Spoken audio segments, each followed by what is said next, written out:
Welcome back to What Are We Talking About? I'm Ben Lewis, and today we're going to be talking about a couple of subjects that are all over your screens and all in your ears right now. How about we talk about the difference between looting for fun and looting for justice? And how about we also talk about the difference between accessing property legally? Here we go.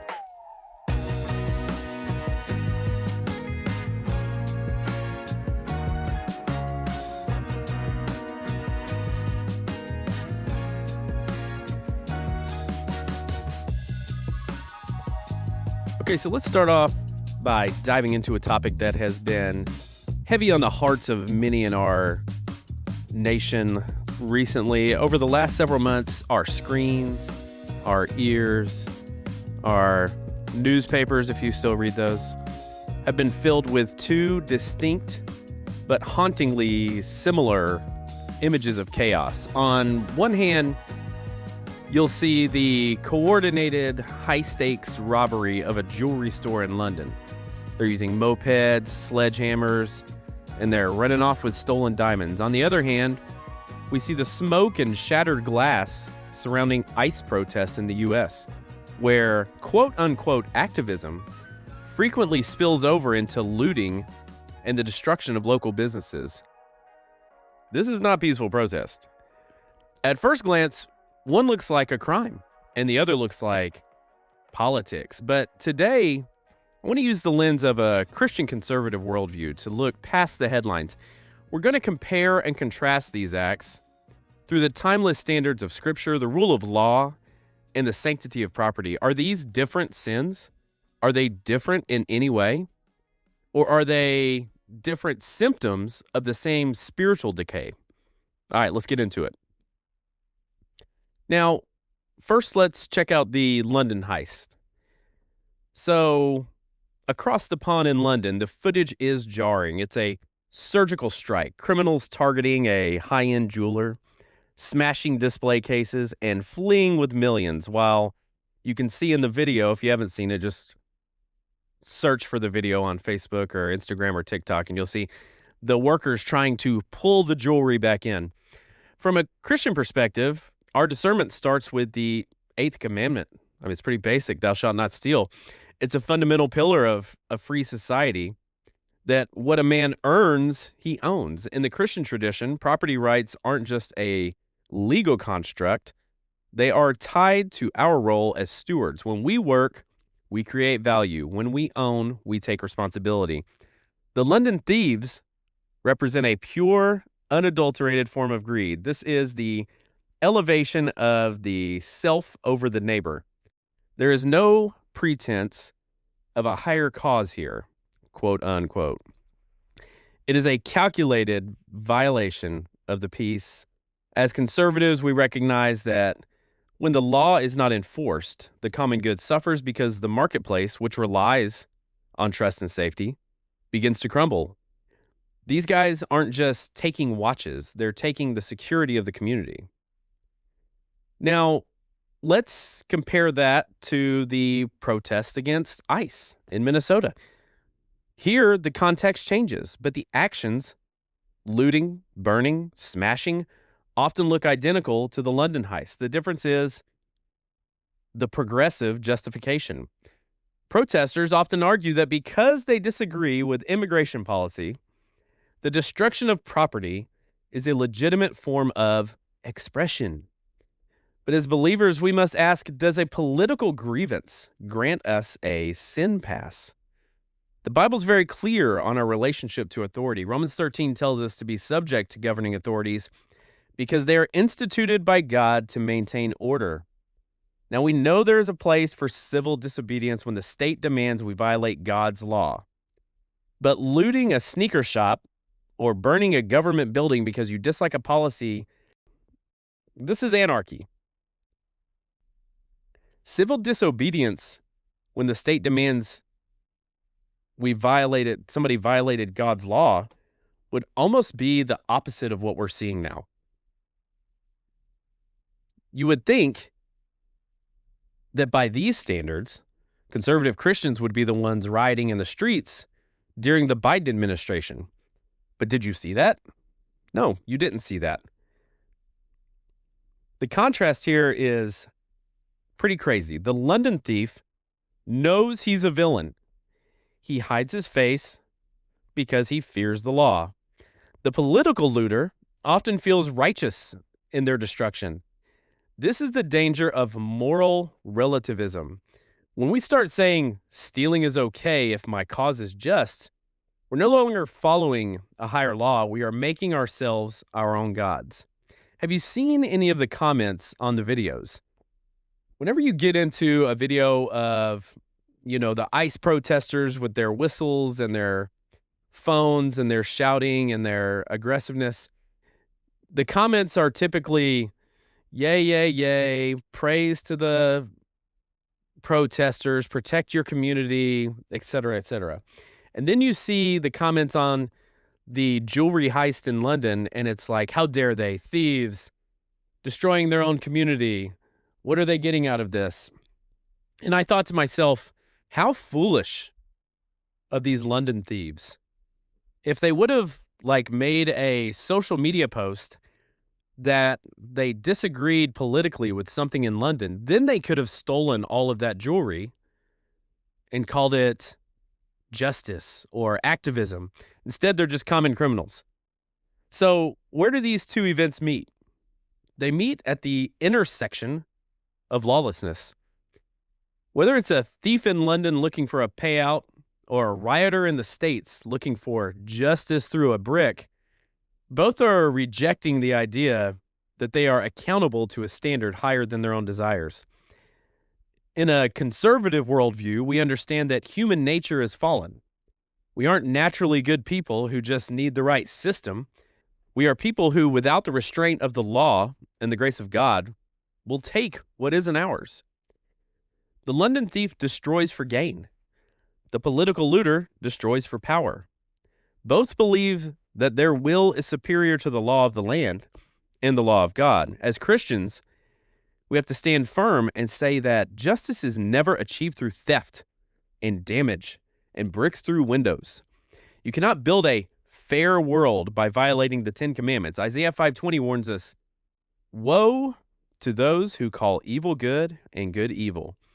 When we rebranded looting as social justice, we started calling evil good. I want to leave you with a thought on our role. Our role as Christians is to be peacemakers, and peace is impossible without order.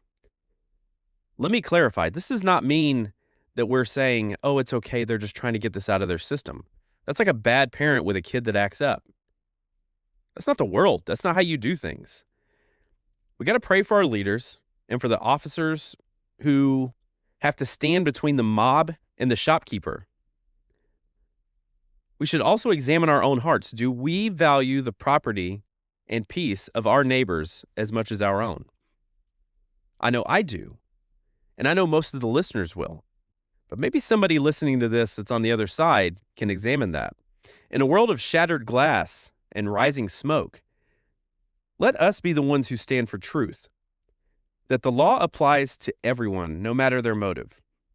There's no such thing as justified crime. There's no such thing as justified assault. Examine what your motives are. Make sure you're on the right side of this. I've got people telling me that I'm on the wrong side of it. Of course, I've got more people telling me I'm on the right, but it's funny how the comments against come in the comments section, and a lot of the comments for come in personal messages because people don't want to offend, right? Why is it the ones that are doing wrong don't care to offend, but the ones that are right can still be worried about offending the ones that are wrong? Something we got to think about. I want to take a minute to tell you a little bit about Cowboy Revolution apparel. Now, obviously, you've seen my cowboy hat on the cover of this podcast. And let's be real, when you hear cowboy, your mind jumps to the hat, the silhouette, the statement, but you're not always out roping cattle, right? You're navigating the concrete jungle, or maybe just a chill Sunday morning headed to church. That's the gap Cowboy Revolution apparel fills. They're taking that iconic Western spirit and putting it into the clothes you actually live in. Starting with the gear that keeps your head warm and looks sharp, hats and hoodies. Their hoodies aren't just soft, they're substance. They're heavyweight fleece designed with a rugged durability that's rare these days.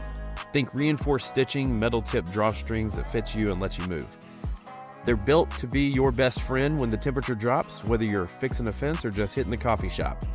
These are the hoodies that get better, not bagged out with every wash.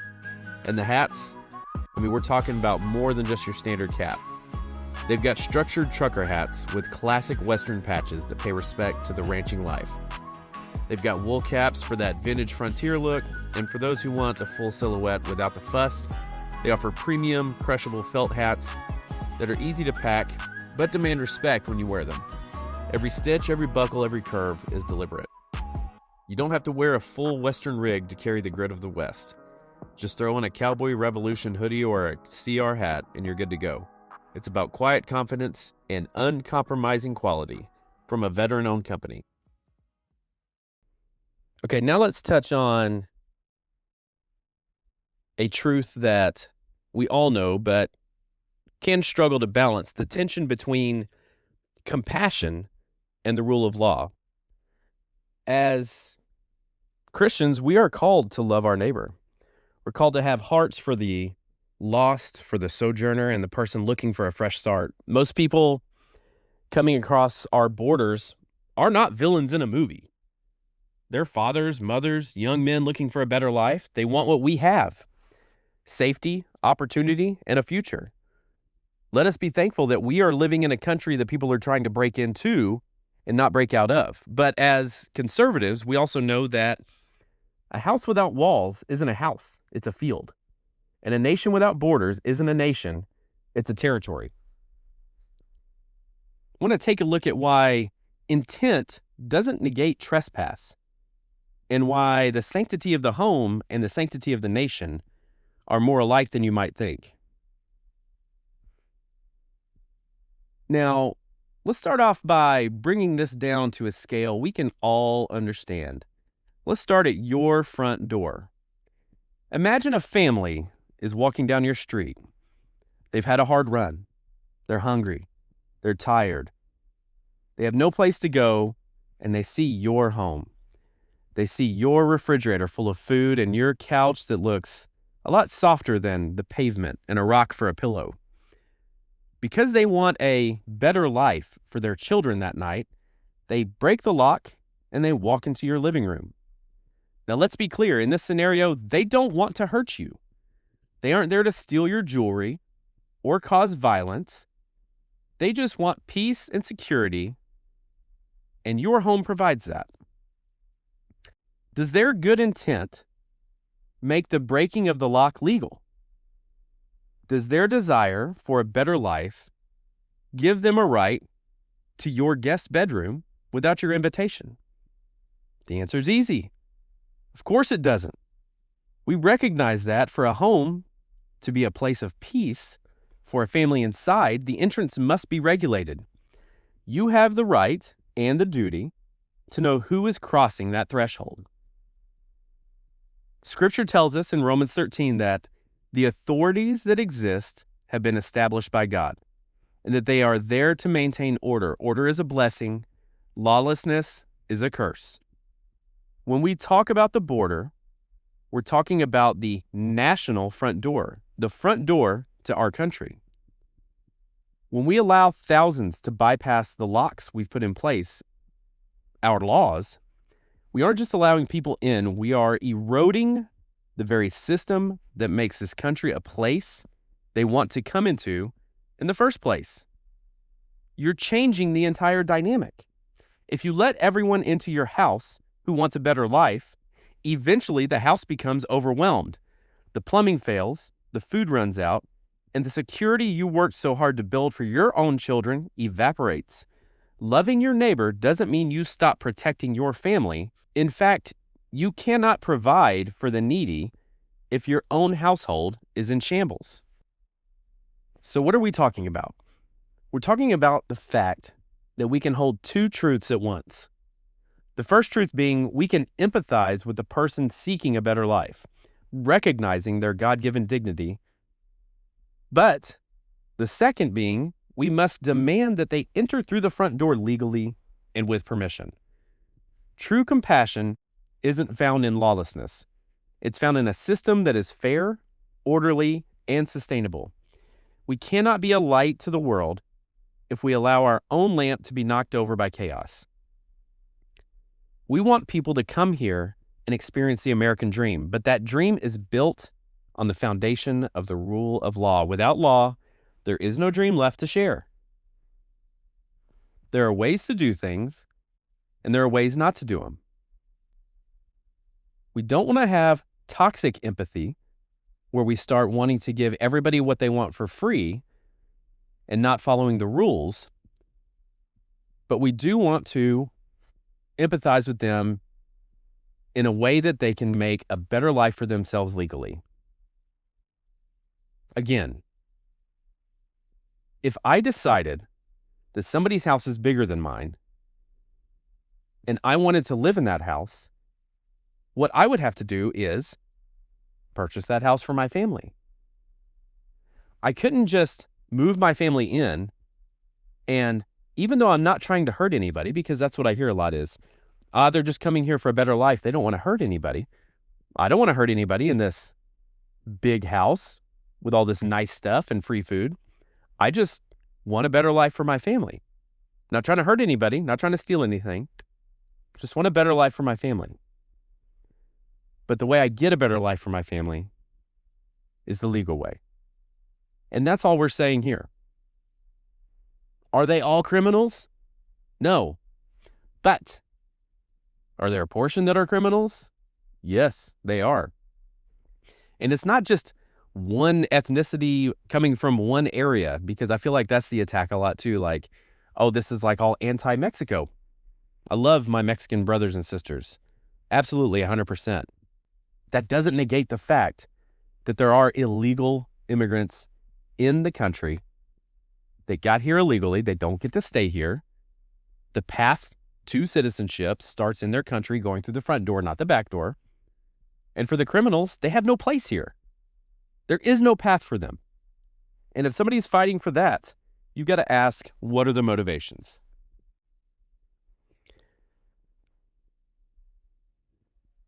Looting in the name of activism, or illegally entering a property for a better life, are both crimes. Neither are justified. They are both crimes with punishment. Period. We're living in a society that tries to normalize crime. The more we do that, the more our country will become like the countries that people are trying to escape from. And once ours goes, where does everyone go next? All right, I'm glad you guys checked out this episode today. Don't forget to like, share, and follow on here to make sure you're notified every time an episode drops. They're not consistent. It's not like I do it every Monday or Thursday or something like that.